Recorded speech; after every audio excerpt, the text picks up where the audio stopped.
Aldo, pues tu trayectoria, todo el mundo la conoce, lo que haces en televisión, en radio y los programas que tienes pues mucha influencia, si me permites que lo diga. Pero sé que hay un tema que siempre va a causar controversia, que es el de el fútbol aquí en nuestra ciudad, porque está polarizada la afición entre Tigres y Rayados. Tú has tenido unas opiniones muy interesantes sobre precisamente esta polarización y por qué se da, ¿verdad? ¿Qué es lo que nos puedes platicar de eso? Bueno, mira, curiosamente, Campos, un caso de fanatismo como el que vivimos en Nuevo León entre Tigres y Monterrey es algo diferente y nuevo para México, pero si abrimos un poquito la perspectiva a una cuestión internacional o una cuestión de Estados Unidos, nos daremos cuenta que no es algo nuevo lo que sucede en Monterrey. La mayoría de las aficiones más pasionales se han construido en la tragedia y en la derrota. Y eso es lo que pasó con Tigres y con Monterrey. Si tú vas al béisbol, las dos aficiones más fuertes o más calientes son la de los Red Sox, que duraron como 50 años con una especie de maldición y terminaron ganando un campeonato hasta el 2006. Y si te vas a la afición más pasional, pues es la de los Cubs de Chicago, que tiene más de 100 años con la maldición de la cabra. Tiene la maldición de la cabra más de 100 años. Entonces te das cuenta que, contrario a lo que muchos pudieran pensar, las aficiones pasionales se construyen en la tragedia y en la derrota. Yo creo que la década de los 90, que fue muy mala para el fútbol regiomontano, solamente una final, que fue la que perdió Monterrey contra Atlante, más un descenso de Tigres. Creo que esa década triste de los 90 es la que construyó el fanatismo que hoy tenemos en Monterrey y Tigres. Y sin dejar a un lado la responsabilidad de Monterrey y de Tigres como instituciones, que honestamente no sé si lo hicieron adrede o no, pero enviaron este mensaje como de la afición juega. O sea, la afición regiomontana, a diferencia de las otras aficiones, ellos van al estadio a hacer su partido. Sí, con el rollo del número 12. Exacto. Y a ellos les da orgullo llenar el estadio. Somos la mejor afición, llenamos el estadio. Y ahora ya no nada más llenamos nuestro estadio. Vamos e invadimos estas plazas. O sea, si nos ponemos a ver un poco, esto es como una especie como de orgullo bélico, ¿no? Vamos e invadimos estos terrenos porque somos Tigres y somos mejores y no nos importa si estamos en las buenas o en las malas. Entonces, esto es lo que ha provocado que nuestras aficiones sean únicas a nivel nacional. Claro. Y también con los equipos, ¿no? Yo creo que eso ha llevado, no sé si de la mano, pero los equipos también, yo creo que vienen a mejor, ¿verdad? Cada vez. Sí, vienen a mejor, pero a mí me gusta y resalto esto que dices, Aldo, porque lo decía Juan Villoro en algún momento de que realmente las pasiones se forjan todos esos domingos y sábados que sigues a tu equipo perdedor. Realmente la pasión se forja ahí. Y a mí me gusta esta parte del análisis de por qué tenemos estas aficiones así, porque creo que es un tema que me cuesta creer que responde simple y sencillamente a marketing y a los FEMSAs y SEMES que traen grandes capitales y arman grandes equipos. Decía en algún momento Galeano que el fútbol y Dios se parecían en que pues hay una devoción tremenda en ese sentido por la parte del aficionado y mucha desconfianza de los intelectuales también hacia esa figura, ¿no? En este sentido, creo que en Nuevo León se ha analizado poco el por qué tenemos tanta gente siguiendo de esta forma estos dos equipos, ¿no? Y a mí me cuesta explicarlo cuando voy a la Ciudad de México y nos preguntan sobre los equipos de fútbol, me cuesta explicar por qué tenemos estas hinchadas tan grandes, tan fanáticas, tan seguidoras, que somos capaces de ir a cualquier lado, ¿no? Yo creo que responde en gran medida a falta de oferta de otros tipos de entretenimiento, falta de oferta cultural en gran medida, una situación de desigualdad económica muy marcada. El fútbol sigue siendo un entretenimiento de cierta forma accesible, ya no tanto en los abonos en la entrada de los estadios. Pero Bueno, ahorita en general, está caro un poquito, ¿no? Yo creo, ¿no? O sea, yo creo que siguen habiendo factores que me gustaría conocer tu opinión, Aldo. ¿Qué explica que tengamos en esta ciudad tan aficiones tan grandes y tan fanáticas que no se ven en el resto del país, ¿no? Bueno, ahorita que tocas esos temas un poquito más profundos, hay un tema de orgullo, de identificación y de pertenencia también muy envuelto en todo esto. Yo creo que el regiomontano, creo que somos la tierra más orgullosa de lo nuestro, ¿no? Yo lo comparo, por ejemplo, mucho en Estados Unidos, lo que pasa en Boston, por ejemplo. Boston. En Boston, y hasta agresivos el son. de Boston con es... que... Él cree que no tiene que salir para nada, ¿no? Porque él creció con esta idea de que Boston es la mejor ciudad del mundo. Entonces él no tiene que salir, no necesita nada más. Y de alguna manera el regiomontano también somos construidos desde los primeros días para entender que nosotros no tenemos que salir de Monterrey. Porque en Monterrey está la industria, porque en Monterrey está el dinero y en Monterrey están las mejores escuelas. Entonces yo no tengo que salir de Monterrey. Y si te vas a algún muchacho, no sé, por ejemplo, Tamaulipas, Veracruz, que son amigos con los cuales yo estudié aquí en Monterrey, ellos desde pequeños crecen con la idea de que tienen que salir de su tierra para ser exitosos. No pasa así con el regiomontano. Entonces, creo que ese orgullo y esa identificación no hay mejor manera de trasladarla que con un equipo de fútbol. Somos Tigres, somos Rayados, y somos mejores que el resto, no nos importa ganar y portamos con orgullo nuestra playera. ¿Por qué? Porque tenemos esa necesidad de pertenecer a algo, de identificarnos a algo y de sentirnos orgullosos de lo nuestro. Claro, pero aquí, digo, porque lo vemos todos los días y yo creo que lo sentimos, de que la polarización llega tanto que decimos, ¿cuál es el primer requisito para ser Rayado? Es ser antitigre. Entonces, que así se ve, es la verdad, ¿no? Desafortunadamente así es. Y hemos caído en esta parte de que las opiniones sean tan polarizantes, sí hay una cierta responsabilidad del periodismo que hemos hecho durante los últimos años en Monterrey. O sea, tiene que ver, porque inclusive a uno como conductor o como periodista le toca también vivirlo. Si uno da una crítica, por más constructiva, tranquila o sustentada que sea, hacia Tigres, automáticamente el Tigre entiende que estás apoyando a Rayados y no es así. Y pasa también al revés. Si tú criticas al Monterrey, automáticamente eres un antirrayado y eres un pro Tigre. Y no es así. Que esté criticando algo no significa que estoy odiándolo o que estoy tirándole porras al otro.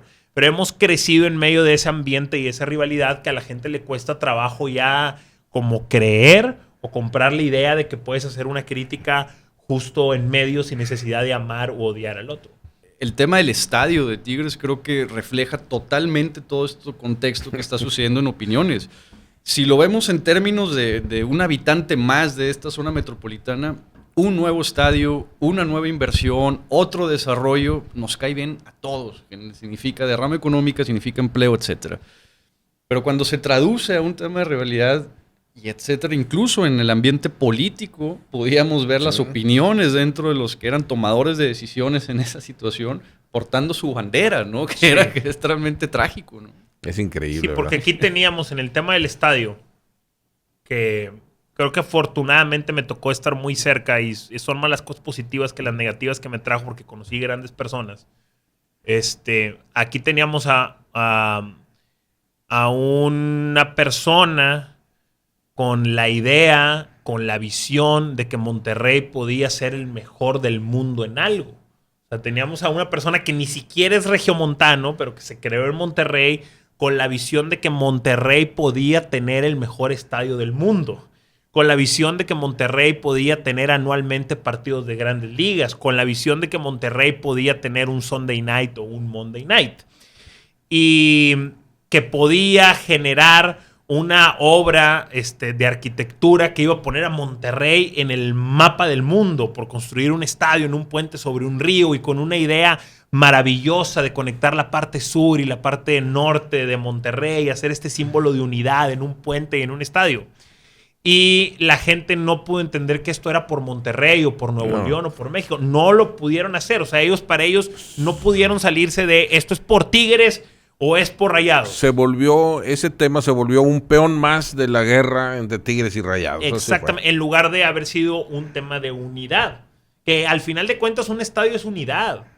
Claro. Un estadio es traer a la gente de diferentes razas, de diferentes sociedades, de diferentes niveles económicos, tenerlos en un mismo lugar concentrados. Y un puente pues también es símbolo de unidad, pero resultó aquí todo lo contrario. Aquí el puente y el estadio no aplicó la metáfora de unidad. Al contrario, fue una muestra más de darnos cuenta qué tan desunidos estamos cuando se trata de relacionarlo con el tema del fútbol. En la parte de desunido yo creo que es fundamental porque viéndolo desde el lado de la gestoría política de esta situación, se me hizo una de esas obras que están en planes todavía, definitivamente, una de esas obras donde el regiomontano nunca llevó una misma voz a la federación. Y creo que eso ha sucedido muchas veces en Nuevo León, donde se existen planes de obras públicas o obras privadas, donde el regiomontano une todas sus fuerzas y todas sus capacidades para presentarlo y gestionarlo en la federación.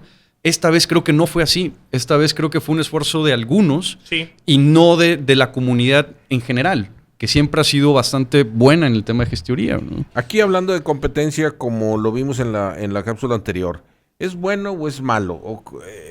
Porque no quiero decir que estamos exactamente bien al ser anti-Tigres y anti-Rayados, pero yo siento que la competencia también es buena. Entonces, ¿cómo mediar ahí? Es bien difícil llegar a ese equilibrio, pero hay que buscarlo. Por ejemplo, la competencia que tenían las dos instituciones, Tigres y Rayados, en los 90s y parte de los 2000s, patética. Competían por ver quién era el mejor solamente de la ciudad. Sí, el clásico. O competían por un clásico, exactamente. O sea, competían por el consuelo de ganar un clásico y competían simplemente por no ser tan malo en la tabla general.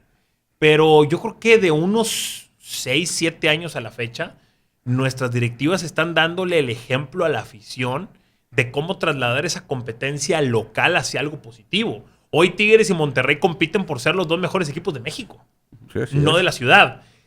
Ya inclusive un clásico no sabe tanto como antes. No. Porque estás aspirando a algo más grande que solo una pelea regional. Estás aspirando a ganar un campeonato nacional o un campeonato internacional en un mundial de clubes en el caso de Monterrey o en una Copa Libertadores en el caso de Tigres.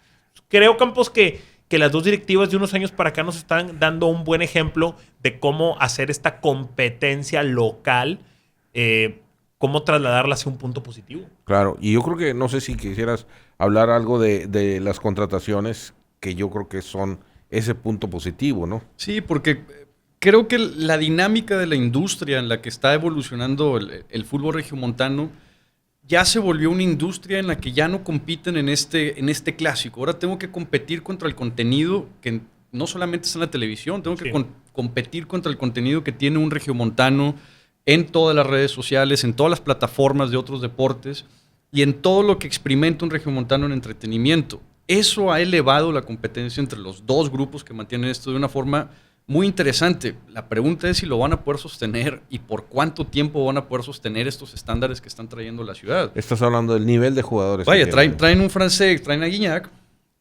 De ahí en adelante las cosas no van a volver a ser las mismas en la forma en que lo evalúes, ¿no?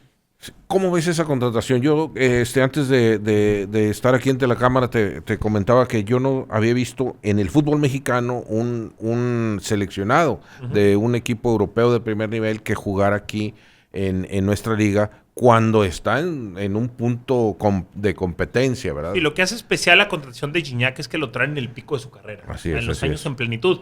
Han venido otras grandes estrellas, Zamorano, el Piojo López, Ronaldinho. Butragueño. En lo último de su carrera. O grandes estrellas que vienen en los primeros años de su carrera. Gignac llegó en plenitud y eso lo hace especial. Lo que... Yo estoy de acuerdo con lo que dice David, que la historia de las contrataciones en México nunca volverán a ser lo mismo después de Gignac. Y ¿saben qué es lo más interesante de la contratación de Gignac? Que es un jugador que salió más barato que muchas estrellas nacionales. Vamos a poner este ejemplo, y esto fue tema, mi último viaje a la Ciudad de México, esto fue un tema bastante polémico con algunos colegas, porque es difícil explicar que André Pierre Gignac salió más barato que Oribe Peralta. Ese caso que decía. Porque, a ver, ¿ustedes qué prefieren? ¿Traer un futbolista como Gignac, que me va a costar $4.2 millones al año, que es lo que gana Gignac, $4.2 millones al año, y lo voy a traer por 2 años, que van a ser 4 torneos, o sea que le voy a pagar $8.4 millones en sueldo mensualmente? ¿Prefieres eso o prefieren traer a Oribe Peralta por $9 millones de golpe más su sueldo? Pues, ¿qué conviene más? Pues conviene traer mejor a Gignac, que es un mejor futbolista que Peralta, y te va a salir más barato, porque por Peralta estás pagando $9 millones al instante por su compra, más un sueldo de $1 millón mensual. Mejor traigo a Guiñac por la misma cantidad de dinero, pero fraccionada en 2 años de sueldo. Y es un futbolista completo en todo. Esa fue la visión que tuvo Tigres, esa fue la visión que tuvo Miguel Ángel Garza, el ingeniero Alejandro Rodríguez. Y creo que es la visión que poco a poco van a ir adquiriendo los clubes mexicanos. Ya vimos a Monterrey con Gargano, ya vimos a Monterrey con Carlos Sánchez. Pumas trajo europeos de un perfil más bajo, pero en situaciones similares. El Cruz Azul fue por Víctor Vázquez, que era una estrella en Bélgica, y lo trajo también en una situación similar. O sea, ya se está dando cuenta la Liga MX que con un poco de inteligencia administrativa y creatividad pueden llegar a robarse estos jugadores del mercado europeo. 4.2 millones de dólares es un sueldo que tiene un corredor en la NFL. Y hay muchos jugadores en Europa a buen nivel que no ganan los 4 millones de dólares mensuales. Perdón, 4 millones de dólares anuales. No los ganan. Entonces, sí hay varios equipos en México que lo pueden pagar. Porque si pagan 7, 8, 9, 10 millones de golpe por un futbolista, Benedetto, Darwin Quintero, Oribe Peralta, José Jesús Corona, etcétera, si los pagan de golpe, entonces significa que los pueden pagar fraccionados en sueldo por claro, mejor, ¿verdad? Bueno, yo creo que en algo ayuda el estadio lleno entonces. Y vas de la mano, ¿verdad? El estadio y sobre todo creo que está pasando con Tigres y Monterrey. Por primera vez estamos viendo a las dos directivas actuar desde un punto de vista un poquito más global. Porque hace 10, 15 años la competencia era robarle un niño a Monterrey, ¿no? O sea, es un niño regiomontano, que el niño es Tigre, el niño es Rayado, pero hoy ya se están dando cuenta que hay que llevar el producto y hay que hacer aficionados igual a clientes en Aguascalientes, en Houston, en San Antonio, en Portland, en Sudamérica, y eso es lo que están buscando con esta visión un poquito más global. Y creo que tiene que ver con despertar y darse cuenta que es algo que la mayoría de nuestros compañeros aún no entienden, es que los contenidos del mundo cada vez están más al alcance de la gente. Entonces, si antes voy a poner ejemplo con nosotros, si yo Multimedios solo competía con Pasión Futbolera o con Azteca Deportes Noreste, pues hoy tengo que entender que ya la gente ya me está comparando con ESPN Fox Sports, Univision. Mi nivel tiene que crecer porque la oferta de contenidos ya es más grande para la gente. Lo mismo le está pasando a los equipos. De hecho, Waldo, si nos permites, en la última cápsula siguiente vamos a hablar sobre este desarrollo de los medios en el alrededor del deporte. Vamos a continuar aquí en Calzada Política.